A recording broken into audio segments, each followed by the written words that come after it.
बसपा नेताओं ने 2027 विधानसभा चुनाव की तैयारियों का किया दावा। कहा कि सहारनपुर का विकास सिर्फ बसपा कर सकती है। आपको बता दें कि सहारनपुर बहुजन समाज पार्टी के नकुड़ विधानसभा प्रभारी नरेश कुमार सैनी एवं पार्टी के वरिष्ठ नेता राजकुमार सिंधे ने अपने संबोधन में बहुजन समाज पार्टी की राष्ट्रीय अध्यक्ष एवं उत्तर प्रदेश की पूर्व मुख्यमंत्री मायावती के कार्यकाल में सहारनपुर जनपद में कराए गए विकास कार्यों को याद किया। बसपा नेताओं ने कहा कि पूर्व मुख्यमंत्री मायावती के कार्यकाल में सहारनपुर को कमिश्नरी का दर्जा दिया गया तथा जनपद को मेडिकल कॉलेज की सौगात मिली। साथ ही उन्होंने कहा कि सहारनपुर नगर के चारों ओर रिंग रोड निर्माण की दिशा में भी कार्य शुरू किया गया था, लेकिन बाद की सरकारों में इन विकास कार्यों को अपेक्षित गति नहीं मिल सकी। नरेश कुमार सैनी एवं राजकुमार सिंधे ने आरोप लगाया कि प्रदेश में सत्ता में आने वाली अन्य पार्टियों ने सहारनपुर की जनता से किए गए वादों को पूरा नहीं किया। उन्होंने कहा कि जनपद की जनता को विकास के नाम पर गुमराह किया गया, लेकिन क्षेत्र के समग्र विकास के लिए अपेक्षित कार्य नहीं किए गए। बसपा नेताओं ने कहा कि 2027 के विधानसभा चुनाव को लेकर पार्टी पूरी तरह तैयारियों में जुटी है। उन्होंने दावा किया कि बहुजन समाज पार्टी को सर्व समाज का समर्थन मिल रहा है और आगामी विधानसभा चुनाव में पार्टी मजबूत प्रदर्शन करते हुए उत्तर प्रदेश में सरकार बनाने की स्थिति में पहुंचेगी। नकुड़ विधानसभा प्रभारी नरेश कुमार सैनी ने कहा कि बसपा कार्यकर्ता लगातार जनता के बीच पहुंचकर पार्टी की नीतियों और विचारधारा से लोगों को अवगत करा रहे हैं। साथ ही उन्होंने कहा कि सहारनपुर के विकास और यहाँ की जनता के हितों के लिए बहुजन समाज पार्टी लगातार संघर्ष करती रहेगी। सहारनपुर से महेश कुमार की खास रिपोर्ट। खबरों के साथ बने रहने के लिए चैनल को लाइक शेयर और सब्सक्राइब अवश्य करें। साथ ही हमारा फेसबुक पेज को फॉलो करना न भूलें। समाचार और विज्ञापन देने के लिए स्क्रीन पर दिए गए नंबर पर संपर्क करें। प्रत्याशी आपको बनाया गया, प्रभारी बनाया गया आपको। प्रभारी बहन जी बनाएंगी, आशीर्वाद बहन जी दे दिया, अभी प्रभारी बनाएंगी।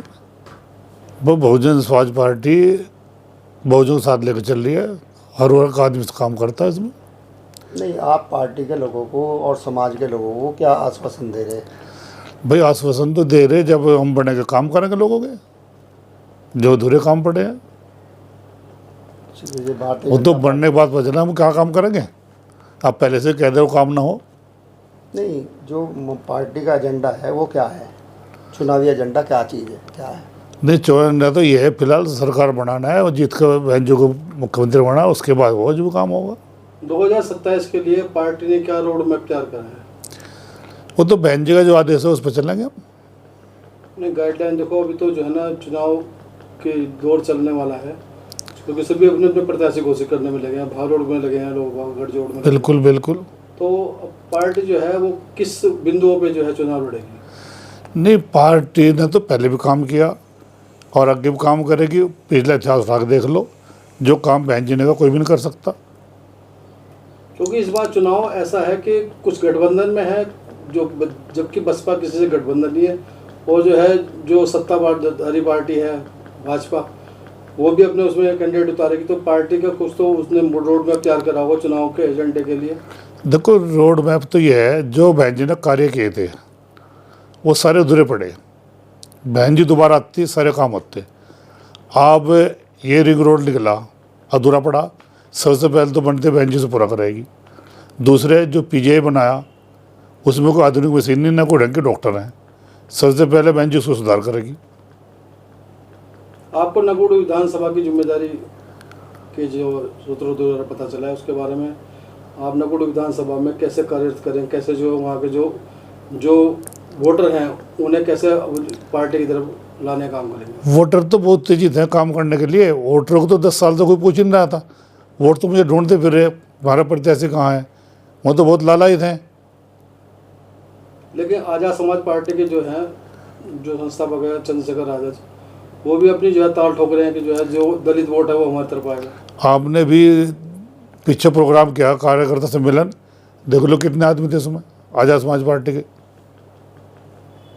सरसों में किया था अभी कौशल अली ने। नहीं, वो तो जो है ना, जो चंद्रशेखर आज़ाद है वो तो जो है ना हर स्टेट में घूम के प्रचार कर रहे हैं, या जो भी अपने जो कार्य प्रणाली है अरे उसको भाई अंजाम दे रहे हैं। भाई वो भी तो आजाद समाज पार्टी का तो कौशल ने किया था।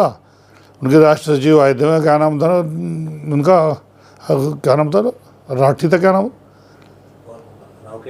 राव केसर ने किया था प्रोग्राम। अभी कितने आदमी थे वहाँ।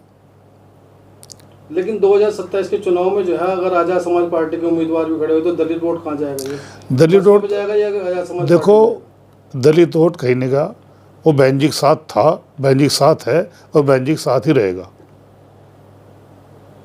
उसके अलावा कौन इसका सा वोटर- मोटा मोटा उदाहरण है, साहिल खान 8 दिन पहले पार्टी में आए थे, 56,000 वोट ले गए मैं।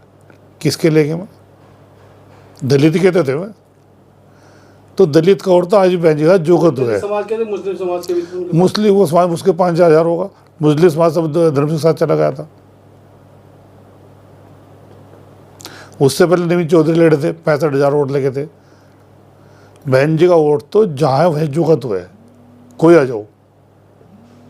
लेकिन पार्टी में जो है जो बड़े दिग्गज नेता जो है पार्टी से बाहर करे गए हैं, वो बाहर का रास्ता दिखाया गया, उससे तो कुछ पार्टी को फर्क पड़ेगा कि नहीं पड़ेगा? कोई फर्क नहीं पड़ता। अब पार्टी में आश्वासन है वही चलेगा, जो इंसान हिंसा करेगा उसको पार्टी का रास्ता दिखाया जाएगा, वो छोटा हो जो बड़ा नेता हो। मेरा नाम राम कुमार शिंदे है। मैं बसपा से जब से हमारी DS4 चली थी जब से मैं पार्टी में जुड़ा हूँ। उस टाइम पर जो है जब हम कार्यकर्ता होने थे, हम जब 12वीं क्लास में थे, हम जब से पार्टी के साथ कार्य के रूप में काम कर रहे हैं। ना तो मैंने कोई पद लिया, ना मुझे पद की इच्छा है। हम अपने जो है कार्यकर्ता के रूप में काम करता हूँ कि जो भी है इच्छा है पार्टी की, जैसे पार्टी कोई जिम्मेदारी देगी तो मैं जिम्मेदारी निभाने की कोशिश करूँगा। पार्टी के साथ जोड़ने के लिए आप लोगों को से क्या किस तरह मिल रहे हैं, क्या आपकी कार्य प्रणाली है? मैं तो लोगों से छोटे छोटे काम जो कर लगते हैं, लोगों के जो समाज की सेवा के काम होते हैं छोटे छोटे, मैं उनके साथ खड़ा रहता हूँ। उनके दुख सुख में 24 घंटे रहता हूँ। और उनके समाज की जो भी है मेरे से जो भी मेरे से उनकी व्यवस्था होती है, जो उनके मेरे कार्य चलते हैं, जो मेरे से उनसे मदद होती है, मैं उनके साथ रहता हूँ हर वक्त। नहीं स्वार्थ, नहीं लालच। 2027 के चुनाव के बारे में जो है पार्टी ने अभी से तैयारी कर ली, किस किस जो बिरादरी है, किसके वर्ग का समर्थन मिल रहा है? हमें तो सारी बिरादरी का समर्थन मिल रहा है। सर्वजन सर्वहिताय जैसे बहन जी का जो नारा है, हर समाज का नेता हमारी पार्टी से जुड़ा है। हमारी बहन जी के 4 बार बहन जी ने सरकार चलाई, 4 बार मुख्यमंत्री बनी। जो बहन जी ने सहारनपुर में विकास कार्य करे वो किसी नेता ने नहीं करे, न कोई नेता कर सकता है। बहन जी का जो जिला है ये अपना जिला होता है बहन जी का। बहन क्या जी 2027 के चुनाव में क्या लग रहा है आपको? 2027 में पूर्ण बहुमत से बसपा की सरकार बनेगी, मुझे पूरी उम्मीद है। क्योंकि छोटे छोटे कार्यकर्ताओं में खुशी की लहर है। क्योंकि बीजेपी से जो लोग परेशान हो गए, बीजेपी की जो नीतियाँ है वो इतनी बढ़िया नीतियाँ नहीं है। सब लोग परेशान हैं इसमें नेतागिरी तो सारी बंद होगी। इसमें अफसरशाही चल रही है, इतना भ्रष्टाचारी कार्य चल रहा है कि इतने सोच नहीं सकते। हर आदमी परेशान है, चाहे पढ़ाई, चाहे एजुकेशन देख लो, चाहे कोई बिजनेस देख लो, कोई भी कार्य देख लो, उसमें सब बेकार हो चुका है। अब जो है नया रास्ता जो है, बहन जी की सरकार याद आ रही है तो बहन जी की सरकार ही बनेगी। पूरे ज़िले में सब छोटे से लेकर बड़े तक सब लोग कार्यकर्ता अपनी मेहनत कर रहे हैं, अपनी पार्टी के उसमें कार्य कर रहे हैं और कार्य आगे करते रहेंगे।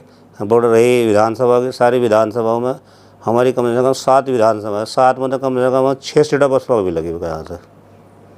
हमारी 3 सीट तो क्लियर होगी, सारा भेट विधानसभा, नगुड़ विधानसभा और सहारनपुर देहात। हमारा तीनों के तीनों हमारे इतने बढ़िया प्रत्याशी है, तीनों की जो है बसपा की, तीनों सीटें बसपा की निकलने जा रही है।